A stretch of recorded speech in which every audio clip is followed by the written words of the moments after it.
Well, it's Tuesday, and you all know what that means. As you know, right about now in New Japan Pro Wrestling, we're now getting close to the finish line because right now eliminations are beginning. Who will, in fact, will be eliminated out of the tournament and who will be continuing on. So I can't wait to see how this one's going to go as well. And then, of course, finally we have NXT. The chaos still continues, of course.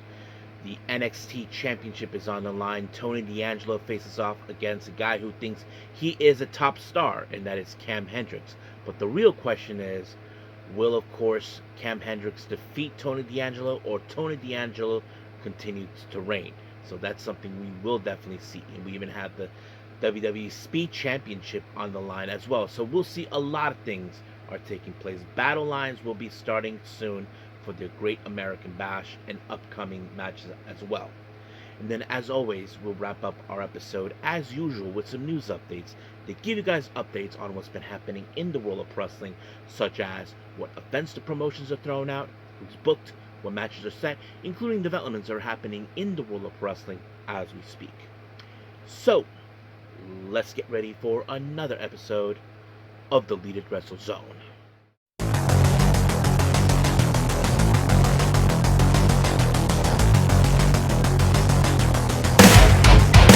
Are you ready? Get up, get up! Get up, get up! Get up, get up! Get up, get up! Get up, get up! Get up, get up!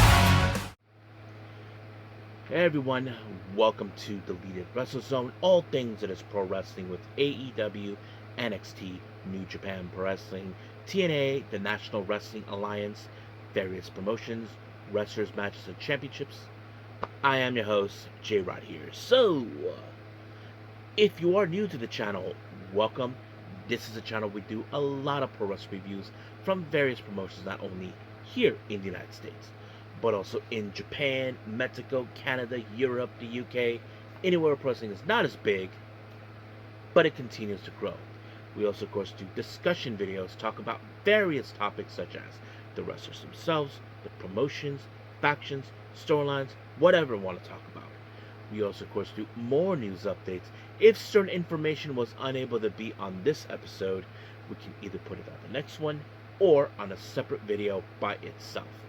We also, of course, do some real-time news updates to keep you guys on alert if something has happened in the world of wrestling that needs to be addressed ASAP. We also, of course, got the Unagi Sayaka Watch and various other cool wrestling content as well. So if you like what you see, please subscribe to us and click on that subscribe button. You'll be getting a lot of daily reviews and other cool wrestling content as well. But if you like this episode, please give us a like on the like button or a nice comment in the description down below. Now, enough with the jibber jabbers. Let's get started. So, let's begin with New Japan Pro Wrestling.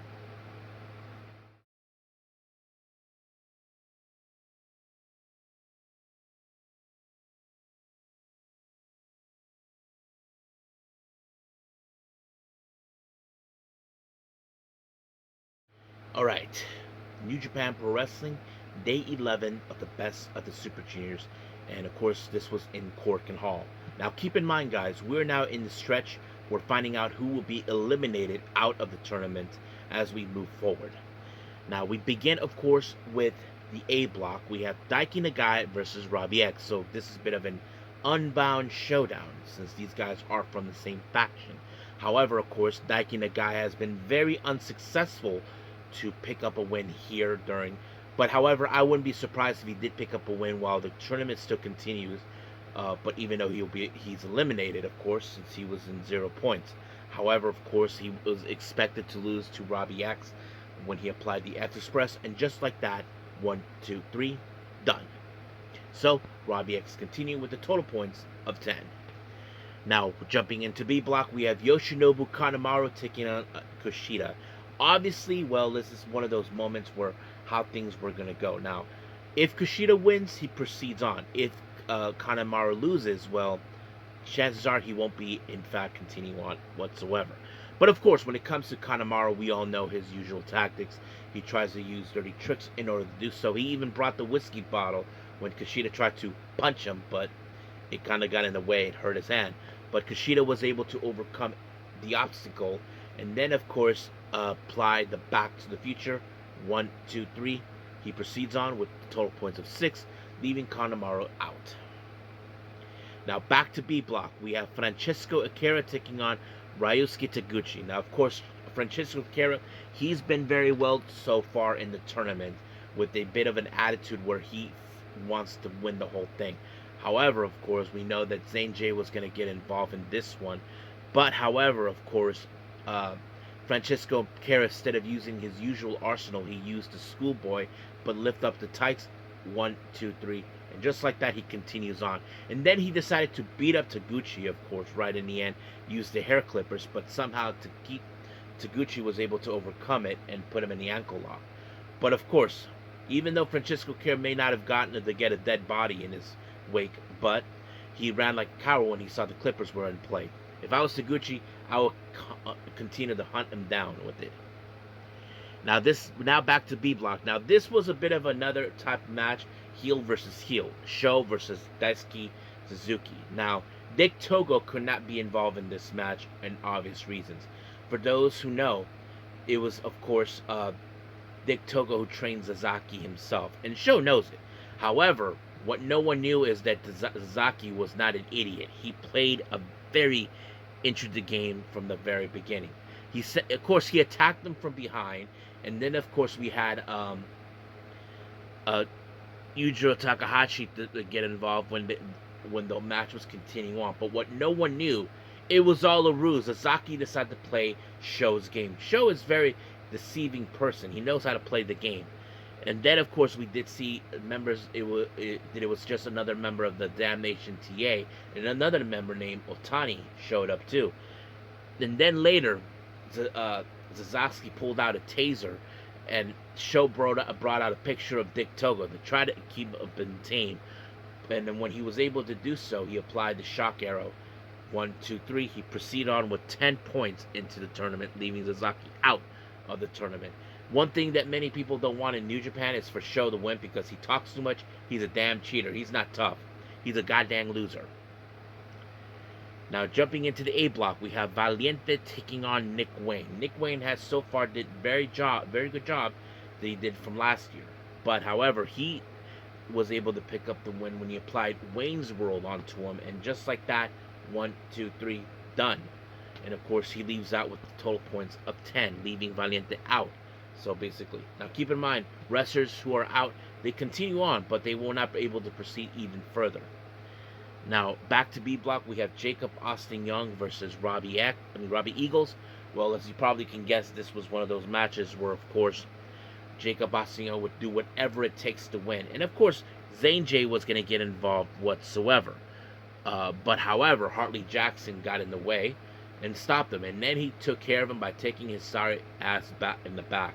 Of course, he was pleading for Jacob, please, save me, save me. Well, I don't think Jacob Austin can do anything about it because the one thing he does not want is to lose this match. Because if he would have won, basically, he would have continued on. But nope, he got taken out when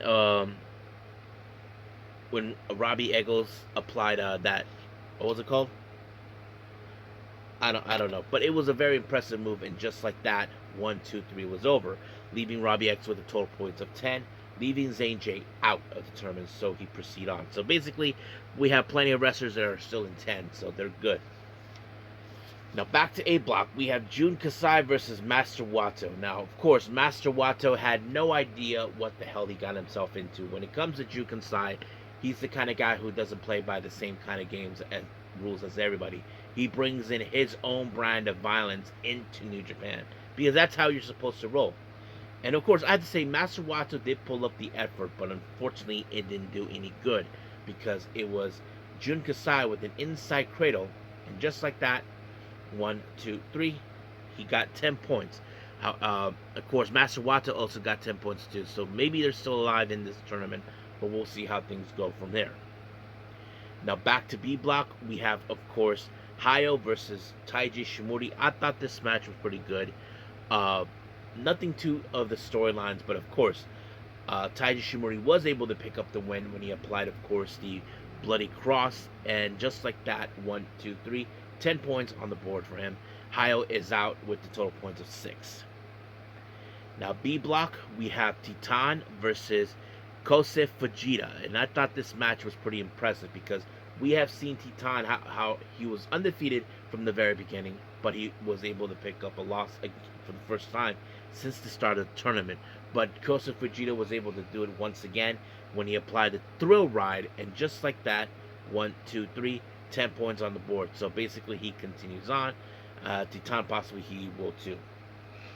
Next up, this was a very fun match. We have Yo versus El Desperado. Now, of course, Yo has never beaten El Desperado, which is obvious because Desperado has been considered by everybody as one of the best junior heavyweight competitors in New Japan.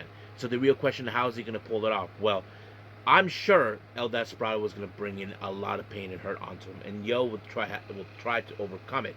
And he even tried to use, of course, Despi's move. He used Dos. He even used, of course, Pinche Loco. But however, he applied a move. I don't know exactly, but it was more like similar to Saki Kashima, the Kishikase, and effective. And just like that, 1, 2, 3, 10 points for him. So both guys have 10 points. So we'll see what happens in the next round of the tournament. So I can't wait to see how this will play out too. So we'll leave things as it is and move on to our last review, which is NXT.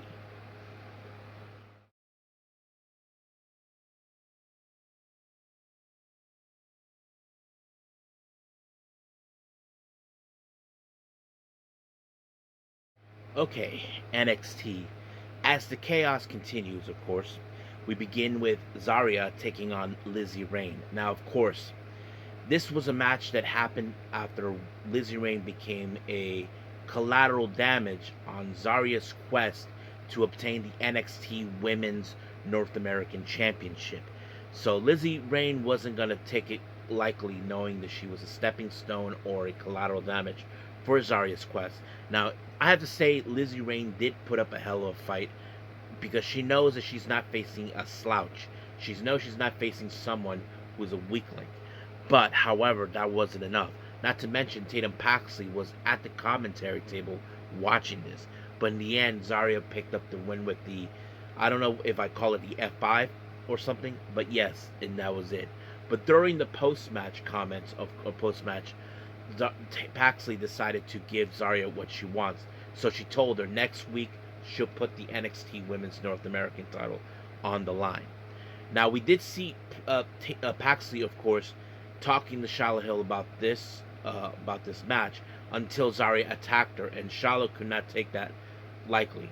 I don't know how effective this is going to be before their match the following week. Now, we did see Tavion Heights, Miles Bourne in talks with both Dorian Van Dux and Sean Legacy, of course. They're saying we should team up or something like that. But, of course, Heights told them they should be a tag team to focus on winning tag team belts. Which, of course, not a bad idea, because they even gave them props for one hell of a match they had in the tournament last week. But, of course, Heights and Bourne have their own fish to fry, and that is, of course, the members of Dark State, of course. Now, of course, we did see the culling, and Sean Spears was like watching this, like seeing that there are better tag teams than them. But, however, of course, they have another fish to fry for themselves, and that is OTM.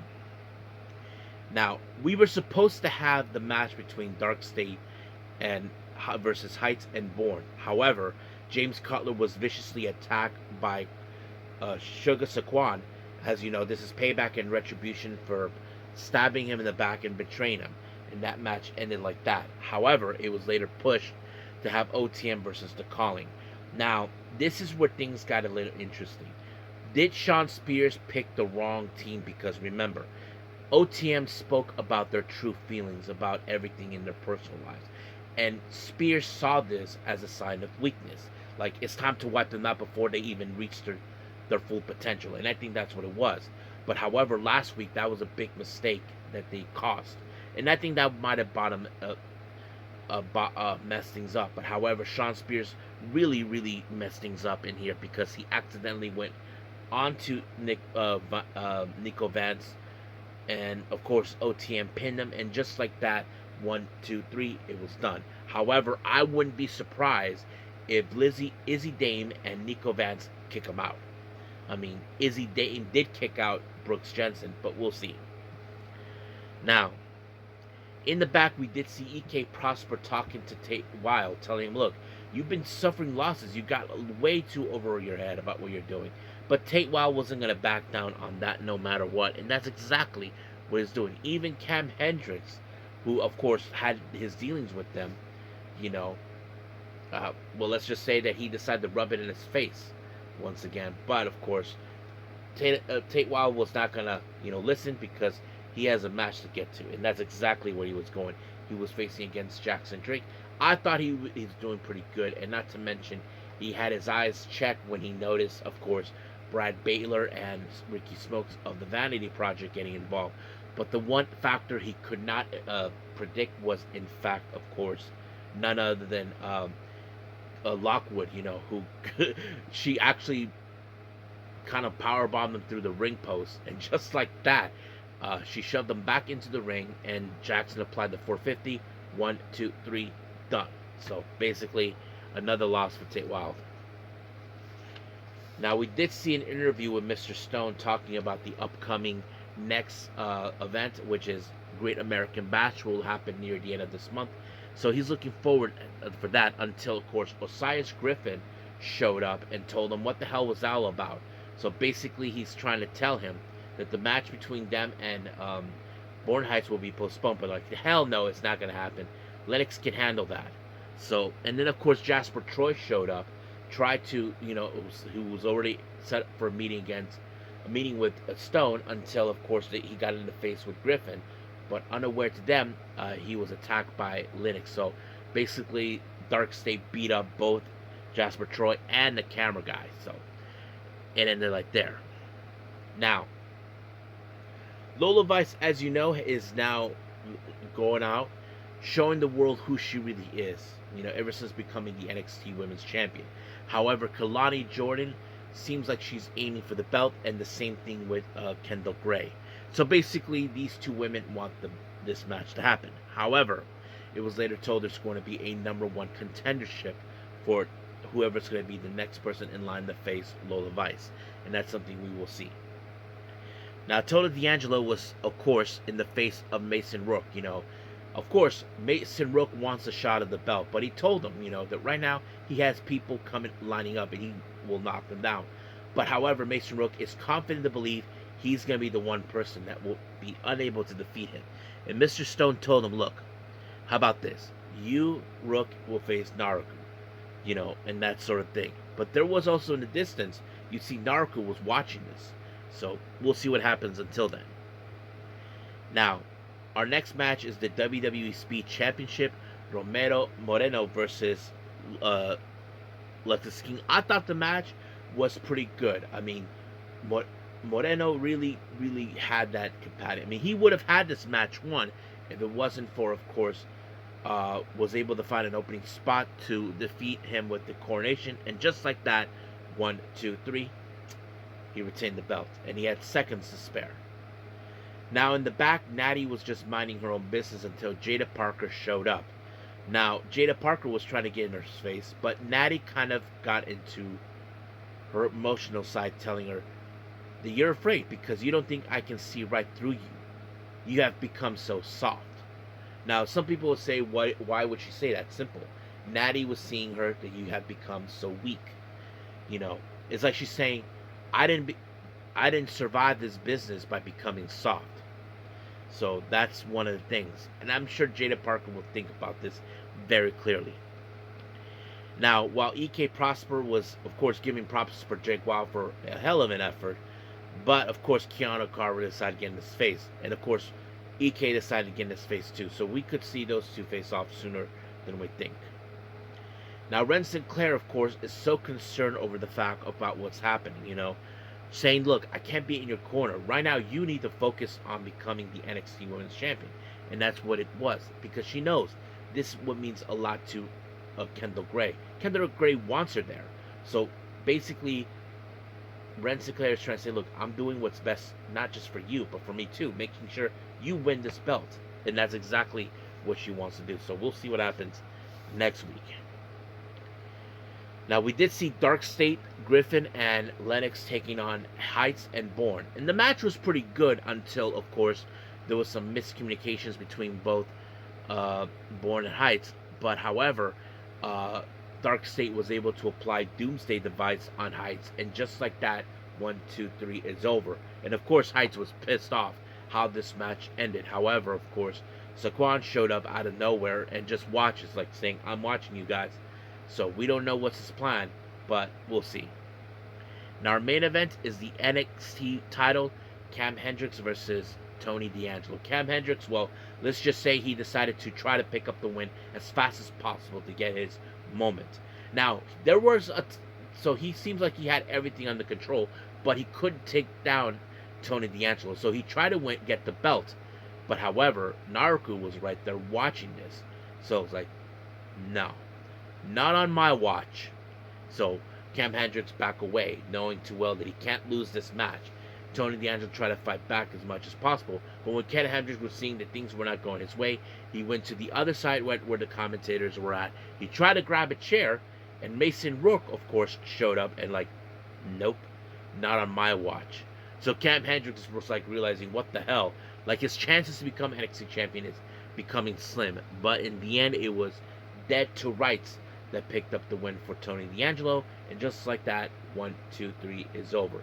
And Naruku, of course, handed the title straight up to, of course, D'Angelo. However, it was later announced that both Mason Rourke and Naruku will be in a match next week in a number 1 contender for the NXT Championship. So, I wouldn't be surprised if this match will be part of the Great American Bash. That's something we will see. So can't wait to see what's going to happen next week, so stay tuned for that. But as of right now, we are officially done with our reviews. Let's wrap up our episode with some news updates.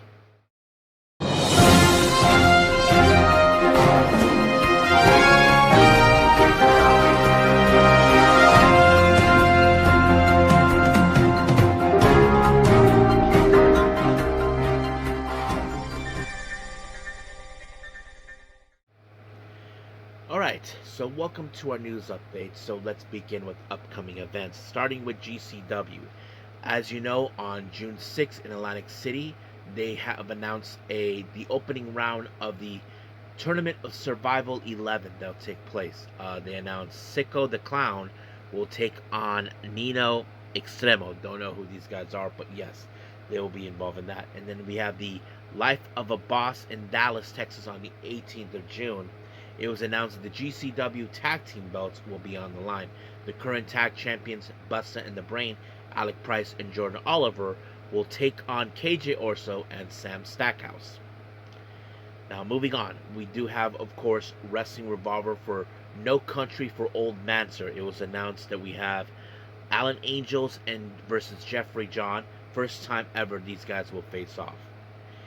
Now we do have, of course, the annual British J Cup by RevPro that will happen on the 27th of June. This is a one-day tournament, of course, for anybody who doesn't follow this. This is kind of like the junior heavyweight titles / cruiserweight and all that. They did announce the first 4 participants. From Dragon Gate, we have Jackie Kame. We have Robbie X, Nino Bryant, and Marcus Mathers. So I'm sure there's going to be more names added to this. Then we have, of course, produced by Orange Crush. They actually announced an event that will happen, of course, next month in Montreal. It's not part of the volume series that they normally do. But they did announce people will be participating. One is, of course, the Green Phantom, and the other is Super Smash Brothers, consistent of Stu Grayson and Evil Uno. So that's going to be an impressive match. And then finally, it was announced, as you all know, AEW will be returning to Mexico City at Arena Mexico for the Grand Slam Mexico. The event will happen on August 3rd, which I'm excited to see. So I'm looking forward to that. So that's pretty much it for upcoming events. Let's talk about certain developments. Now, many of you may know Rebel, who is in fact wrestling was like a manager slash something for Britt Baker. Well, as you know, she's been diagnosed with AL ASL or something like that, and they just announced there's going to be more of the Rebel Heart shirt and bracelets, and they're available now on AEWShop.com. So if you're planning to show support to Rebel, please do so to get either a shirt or the bracelet or both. Now, as you know, recently there's been talk about Lucha Underground. Fightful Select has been noticing it too. If you guys have been watching, apparently some of the Lucha Underground content has been appearing in YouTube. There's been talks from WWE about reviving this series. It's still unclear what else it is. We know that certain events have been, from past shows, have been appearing, so we'll see what happens. All Japan Pro Wrestling has announced that Ryo Inoue will be absent between the 6th to the 11th of June due to a left knee injury, so he'll be out for that. I was just recently watched him, so I can't wait. I can't believe that happened. Wrestling Observer has announced that WWE Tryouts have been announced. It's going to happen in Minneapolis for the WrestleMania week, of course, and another one in South America in September.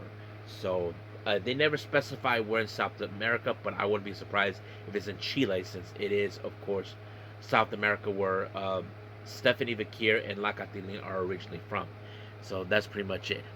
Now, final development. It was later revealed who was the mastermind who produced the Mask versus Mask match. Well, it turned out to be none other than Pete Dunne, also known as Bravo Americano. So basically, yeah. So basically, he was producing, and I thought he did a pretty good job. And that match was an instant classic for me. So it was a pretty good one. So that's pretty much it for upcoming events. I hope you guys enjoy this information. Let's call it a day. Well, I hope everybody enjoys this episode. Coming up, as you know, we have AEW Dynamite and of course Evolve. Now, I'm not sure if we did have, of course, New Japan Pro Wrestling's more on the best of the Super Juniors. So let me look it up real quick if there is any of that.